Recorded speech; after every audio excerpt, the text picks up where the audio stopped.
L'Italie est ce pays qui enchante tout le monde avec son architecture, ses monuments et, bien sûr, sa gastronomie. Mais malgré toute cette beauté, il existe une réalité que seuls ceux qui y vivent ressentent pleinement. Les Italiens sont très fiers de préserver leur culture et cela inclut non seulement les monuments, mais aussi une manière de penser et de gouverner qui semble figée dans le temps. Le résultat, la politique et l'économie du pays font face à de grands défis. Je m'appelle Simon et je vais vous expliquer tout cela en détail. Abonnez-vous à la chaîne si ce n'est pas encore fait et passons à la vidéo. Le monde change rapidement et il faut suivre ce rythme. Je ne dis pas que vous devez changer vos croyances et principes, mais la façon dont le pays évolue, oui.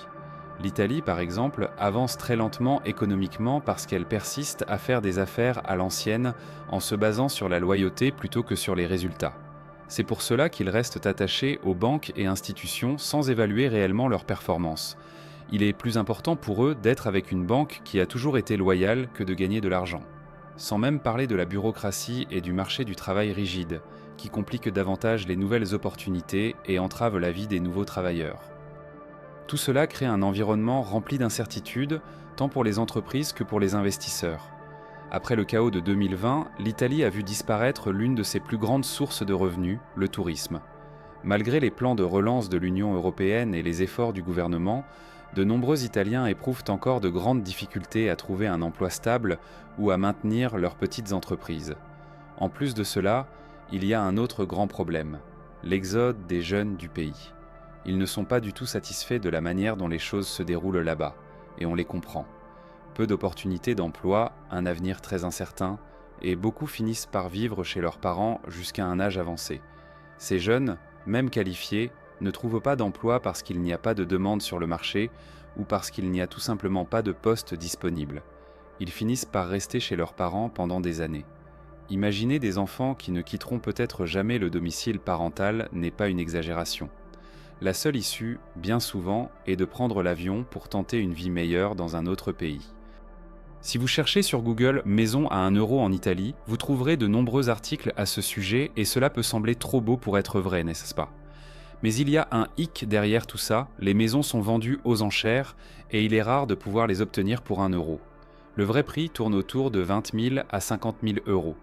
Et bien que le terrain soit souvent inclus, de nombreuses personnes aux États-Unis et dans les pays plus riches d'Europe pensent que cela vaut la peine de payer ce prix, car il est quasiment impossible d'acheter une maison avec un terrain là-bas à ce tarif. Cela ne semble déjà plus si avantageux pour la jeunesse italienne. Peut-être que cela pourrait être un bon investissement et ils pourraient obtenir une maison relativement bon marché. Mais comme il n'y a pas d'emploi dans ces régions où les maisons sont mises aux enchères, souvent en milieu rural, quitter le pays reste la solution la plus simple. L'Italie traverse une crise politique qui semble interminable. Ces dernières années, le pays a changé de gouvernement à plusieurs reprises, et les accords qui en résultent sont toujours très fragiles, avec des conflits internes constants entre les partis. Le système politique est une république parlementaire, ce qui signifie qu'ils ont un Premier ministre pour gérer le pays. Cependant, il est devenu très difficile de former des gouvernements stables. Les partis traditionnels ont perdu de l'influence, tandis que les groupes populistes et extrémistes gagnent de plus en plus de terrain. Cela s'explique par le fait que la majorité des gens sont mécontents de l'économie stagnante et du manque d'opportunités depuis la crise de 2020. Avec la dette publique élevée et une économie qui progresse lentement, l'Italie a dû recourir à une aide extérieure, mais cette aide impose des conditions de réforme qui ne plaisent pas toujours à tout le monde sur la scène politique. Ce contexte problématique a divisé l'électorat. D'un côté, ceux qui soutiennent les partis traditionnels souhaitant maintenir un équilibre avec l'Union européenne, de l'autre ceux qui préfèrent les partis nationalistes et populistes. Ces derniers prônent même une protection des produits nationaux, en limitant ou en empêchant la concurrence étrangère. Toute cette division montre que le pays est perdu dans la résolution de ses problèmes, et personne ne sait vraiment comment cette histoire va évoluer. Et bien sûr, il reste aussi ce vieux fléau de la corruption qui continue d'être un problème majeur depuis les années 90. À l'époque, une opération très célèbre appelée Manipulite, main propre, avait révélé des scandales de corruption et de blanchiment d'argent. La corruption n'a pourtant pas cessé, et ce n'est pas seulement notre pays qui lutte contre ce mal interminable. La corruption impacte directement l'économie et le quotidien des Italiens. L'argent qui pourrait être investi dans l'éducation ou la santé disparaît et cela nuit à toute la société. Plus récemment, en 2022, un autre scandale a éclaté, le Qatargate. De nombreux politiciens, y compris des Italiens, seraient impliqués dans un réseau de corruption impliquant des pays comme le Qatar et le Maroc, cherchant à influencer les décisions politiques au sein de l'Union européenne. Antonio Panzeri, un ancien parlementaire italien, a été l'un des principaux suspects dans cette affaire. Il a été accusé d'avoir reçu d'importantes sommes d'argent pour favoriser ces pays dans les débats sur les droits de l'homme et le commerce. Il existe d'autres scandales récents, mais si je commence à en parler en détail, cette vidéo va devenir interminable. Arrivée des migrants. L'Italie est devenue l'une des principales portes d'entrée pour les réfugiés venant d'Afrique et du Moyen-Orient. Ces personnes arrivent principalement par la mer, traversant la Méditerranée dans des conditions extrêmement dangereuses, fuyant des guerres, des persécutions politiques et des crises économiques dans des pays comme la Syrie, la Libye et la Somalie.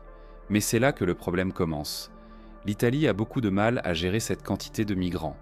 Les centres d'accueil sont débordés et l'intégration de ces migrants dans la société italienne est loin d'être simple.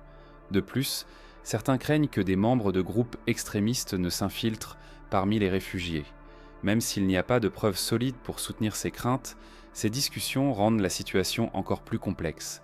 Les régions qui accueillent ces migrants doivent soit les renvoyer dans leur pays d'origine, soit les aider à commencer une nouvelle vie en Italie. Et vous, qu'en pensez-vous ? Laissez votre avis dans les commentaires.